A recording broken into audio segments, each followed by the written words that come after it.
Hello, welcome to this game review. We'll have a look at a game in which White played quite well. He created some weaknesses for his opponent and used them accordingly, not giving his opponent much of a chance.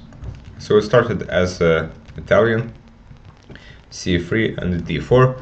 So this is sort of the aggressive Italian, the one where White doesn't put his pawn on d3 and doesn't maneuver around.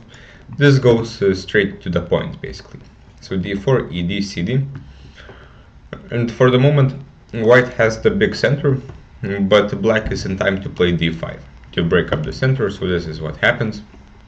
Bishop d2, exchanges d5, and after both sides castle, this is the kind of position that arises from this opening. White has an isolated queen pawn, but on the other hand, there are quite a few minor pieces on the board, which means that White's space advantage can count for something. For example, this knight is not very well placed. Black would like to have the knight somewhere else and the pawn on c6. White has a more active bishop, and this diagonal is quite nice, and his knights can also come to the game, and his rooks have nice squares on e1 and c1. So the position is about balance. Here White decided to start thinking, so apparently this was where the theory had ended and knight e4 was played. In general, when we're thinking of what to develop, we should start with the pieces that have not developed at all. So these two rooks, rook c1 or rook e1. While this knight is not, of course, ideally placed, it is at least developed. So before improving pieces, we should develop pieces. But okay, knight e4, this is fine. And now this bishop is a bit misplaced. It's not really doing anything on this diagonal. It should have went to g4 to exchange minor pieces and weaken this d4 square. But after bishop g6, now knight e5 happens, and this is a strong move by White because it threatens to ruin the structure, and if Black takes, then White will take back, and now he has this nice structure on the king side, 4 against 3. He has the potential to push further, while Black's majority is not really going anywhere anytime soon. So Black decides to allow the capture on c6, but perhaps this isn't the lesser evil.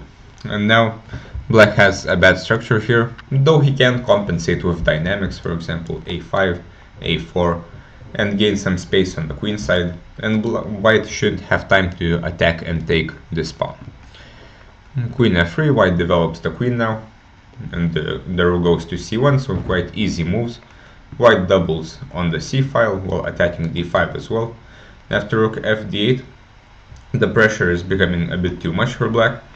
Black could play something like this and give up the pawn, though here, for example, this isn't perhaps the best continuation for White. He is likely to lose both of these pawns, but White can compensate with an attack on the king side.